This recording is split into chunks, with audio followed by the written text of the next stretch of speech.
Pabam! Hello night crawlers! Today we will make robotic vocal effects like Pragam requested on Instagram. If you have any cool requests for videos, let me know on Instagram or here in the YouTube comments. I'm Psiger, and on this channel you find simple and effective Psytrance tutorials.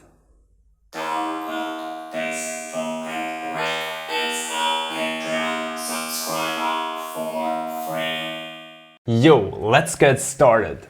At first we need to record our vocal, which we want to process later. For that I prepared this recording track, armed this to my condenser mic and put it on recording.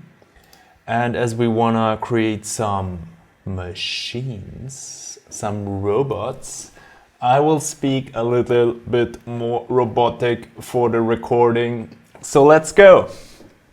Condenser mic to my face. If you don't have a condenser mic, you can use your cell phone or laptop as well.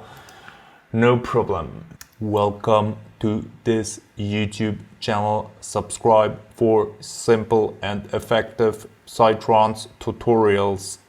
Let's give a quick listen to it. It will sound boring, noisy and not psychedelic. Welcome to this YouTube channel. Subscribe for simple and effective Psytrance tutorials. So what I don't want to do in this video is like clean up all the noises from my mouse. You could do that with Isotope, for example, or Adobe Audition, or you just record it as long as you don't do that. But you will see we don't even need that for that technique. I put it up in my channel, which I already prepared with all my processing, and it will sound like this. Welcome to this YouTube channel. Subscribe for simple and effective Psytrance tutorials. And I think it's already very like machine, robotic, UFO, elf style, whatever you wanna call it. So let's look into my processing chain.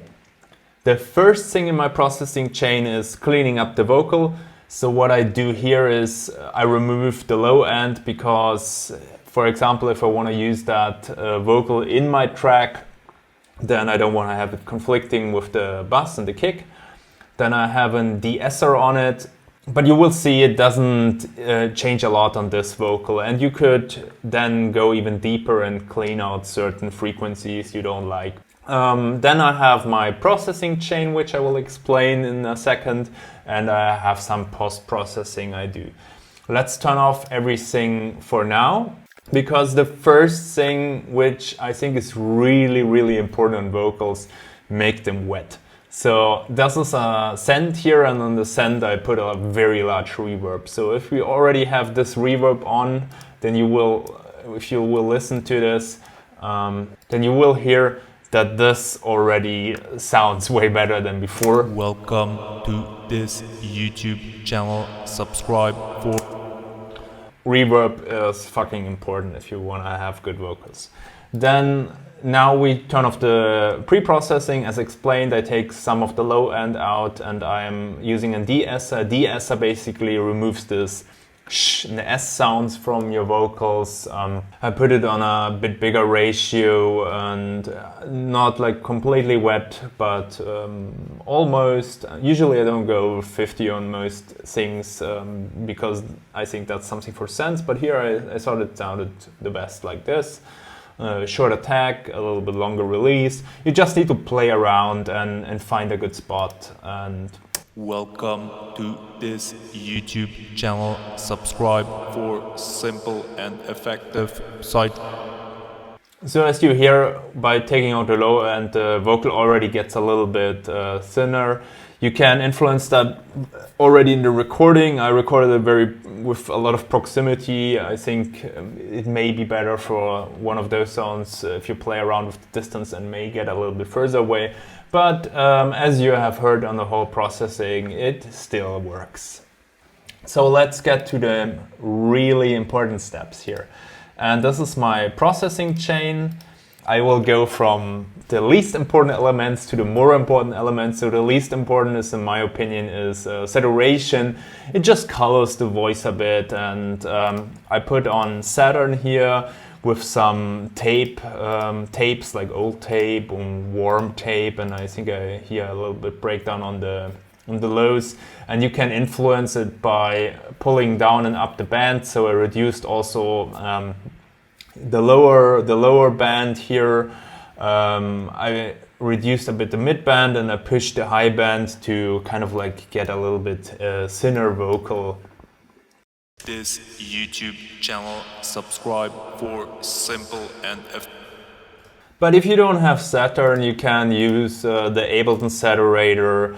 I think that is a good coloration for this voice. YouTube channel, subscribe for simple and But as you may hear this on the Saturn, I got way better results, so I will turn that on. But it's not essential. As I already mentioned, this is like the least important plugin in the chain, and it just adds some color to it. I mean, you probably, if you want to go with Ableton stock, you can also like use EQ3, this one here, and then you can, for example, increase the high gain and decrease the low. You just play around with that and this borders, and then you have probably some similar effect than the 3 bands here in the Saturn. So as we have this Saturn 2 now, we come to the more important things. And I think what is really important for this effect is the small delay.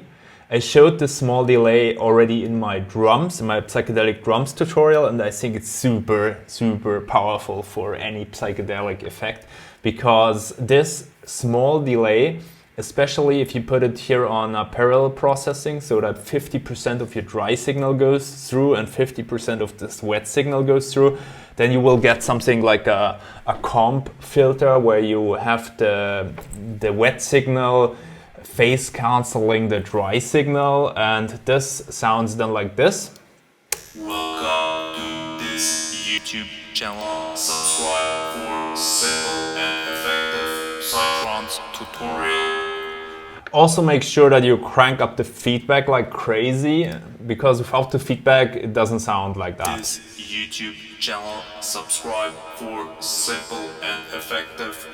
I mean, it gives a cool touch to it. It sounds a bit like in space or something, but if you really want to go robotic, then put this on full power.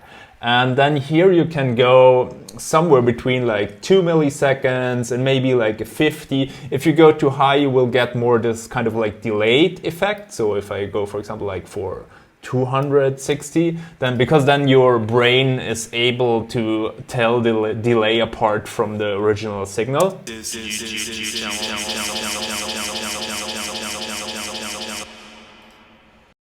This is basically too high. So as mentioned, you can go somewhere between 2 and 50.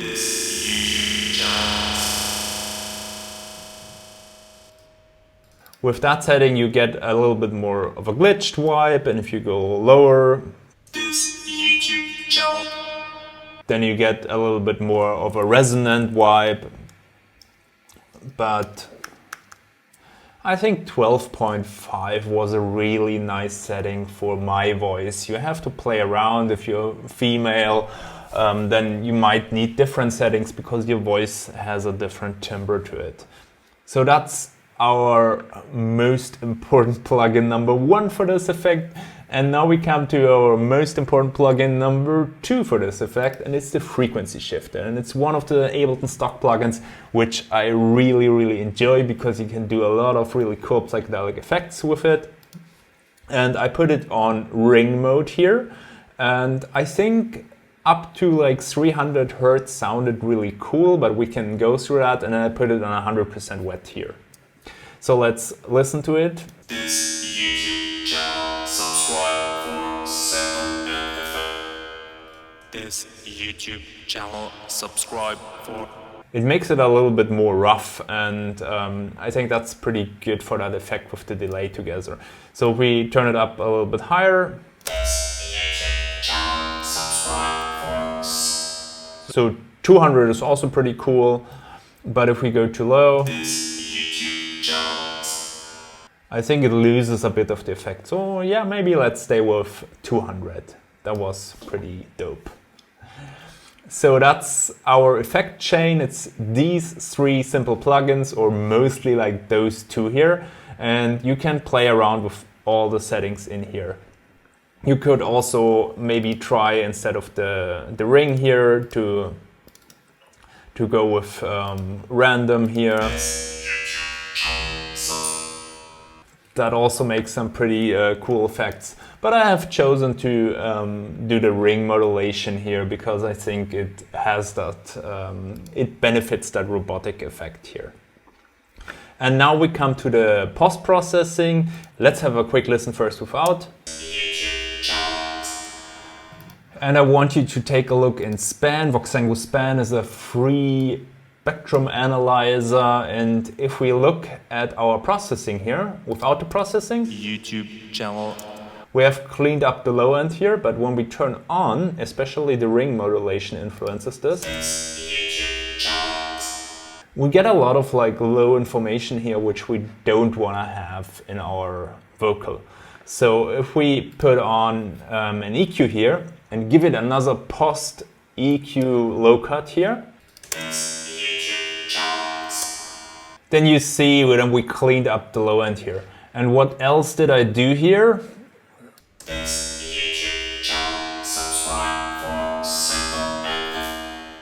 I think the vocal after the processing has a lot of like resonant low mids, and I wanted to clean them out. And a good way, in my opinion, is if you go to the equalizer in FabFilter, you can make it dynamic.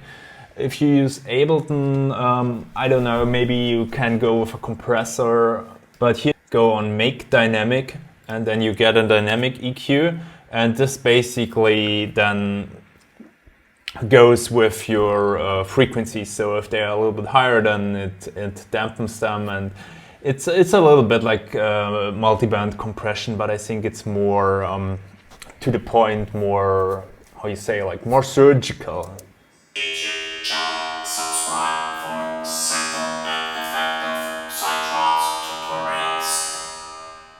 As I have recorded another vocal before, you always have to check if it's with the processing here and the vocal, if it's fitting still. So, and that I had to move it a bit. And here, what I did here with the 1K band, you can make the vocal come a little bit closer to you. It feels a bit more more clear, I think. So it bends a little bit to you. And then here I just found that I had some harsh frequencies which I wanted to remove a bit. So that's basically what I did on post-processing. I don't want to go too deep into this because this will be like totally different, where all those bands and how many dBs and everything on what you do in the processing here. You just need to find out what you like, but don't forget to give it a low cut after the ring modulation. And then I have a delay on it, because I think most like psychedelic effects and vocals, they need some strong delay in order to get this feeling that they crawl through the room.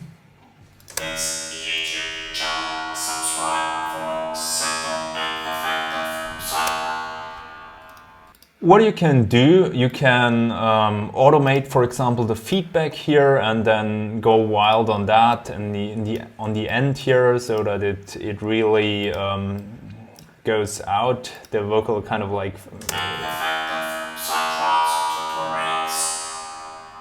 And I have a bandpass spinner here because I want to show you something more. So now we already have our like machine vocals now, but we can go even more crazy on those. So we can go on resampling. I've shown this technique in my tutorial how to get more out of Serum presets. And I think you can use it on everything, not only on presets, not only on Serum, you can use it also on vocals, and it's a really cool move. So you go on resampling here, you go on recording on the track, and you put on a loop, and then you just play around with some effects. For example, you could play around here in the chain, you could play around with a bandpass spinner, so we will just experiment a bit.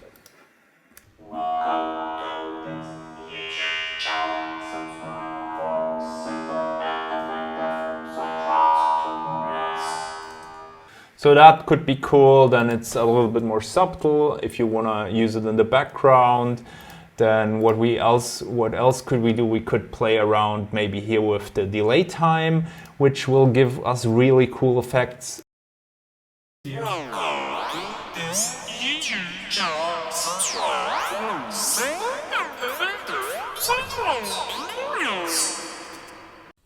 The effect you used in this video is also pretty cool for drums. You can make very cool psychedelic drums with that. I'll link to a video that you can watch and see how you can use this effect with psychedelic drums. If you liked the video, then please leave a thumbs up and subscribe to this channel. And if you have any requests or video ideas I can make for you, then let me know in the comments. I'm always very happy to chat with you and to think about new ideas and new cool psychedelic tutorials.